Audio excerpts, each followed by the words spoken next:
આ સહિત સમગ્ર દેશમાં કોળી સમાજને એક સાથે લાવી તેમના હિતો માટે કાર્યરત અખિલ ભારતીય કોળી સમાજ સંગઠન દ્વારા પત્રકાર પરિષદ યોજાઈ હતી।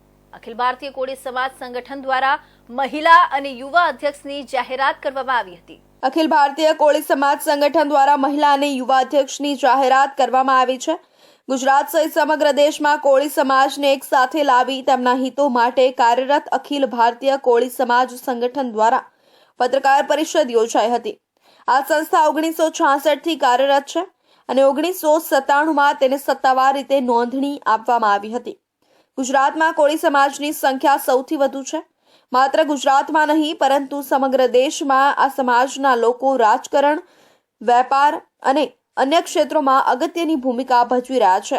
દેશભરમાં સ્કેટર્ડ વિખેરાયેલા કોળી સમાજના લોકો માટે એક મજબૂત પ્લેટફોર્મ ઊભું કરવા સંગઠન સતત કાર્યરત છે।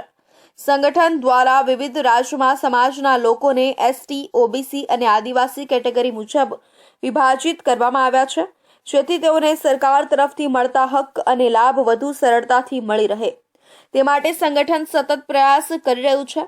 સમાજના યુવાનો અને મહિલાઓને શિક્ષણ, રોજગાર અને નેતૃત્વ ક્ષેત્રે આગળ વધારવા માટે વિશેષ અભિયાન હાથ ધરવામાં આવી રહ્યું છે।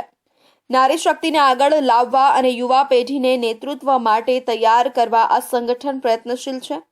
પત્રકાર પરિષદમાં ગુજરાત માટે મહત્વના 2 પદાધિકારીઓના નામ જાહેર કરવામાં આવ્યા હતા, જેમાં ગુજરાત મહિલા અધ્યક્ષ પદ માટે ઝંખના પટેલ, પૂર્વ 84 ધારાસભ્ય તેમજ ગુજરાत युवा अध्यक्ष दिव्येश चावड़ा समावेश થાય છે। अखिल भारतीय कोली समाज है, जैसे शुरू में कहा कि रजिस्टर्ड बॉडी है और लगभग 1967 में इसकी शुरुआत जो है वो दिल्ली में हुई थी और फिर ये इसका रजिस्ट्रेशन जो है वो 1972 में जो है वो किया गया और इसके प्रथम उस वक्त जो है वो अध्यक्ष हमारे हिमाचल प्रदेश से ही थे, प्रताप सिंह जी, उनको जो है अध्यक्ष बनाया गया। उसके बाद लगातार जो है वो हर 3 वर्ष के बाद संविधान के तौर पर जब इसका संविधान अडॉप्ट हुआ तो वो 3 साल के बाद जो है वो चुनाव होते रहे हैं।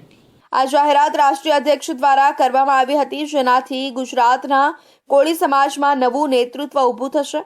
સંગઠનનું લક્ષ્ય માત્ર સમાજના હિત માટે કામ કરવાનું છે, પરંતુ સાથે સાથે તેમના અધિકારો માટે સરકાર સુધી પડકાર રજૂ કરવાનો પણ છે। આ નવા નેતાઓના નિમણૂક બાદ ગુજરાતમાં કોળી સમાજના હિત માટે નવી દિશામાં કાર્ય થશે તેવી આશા છે।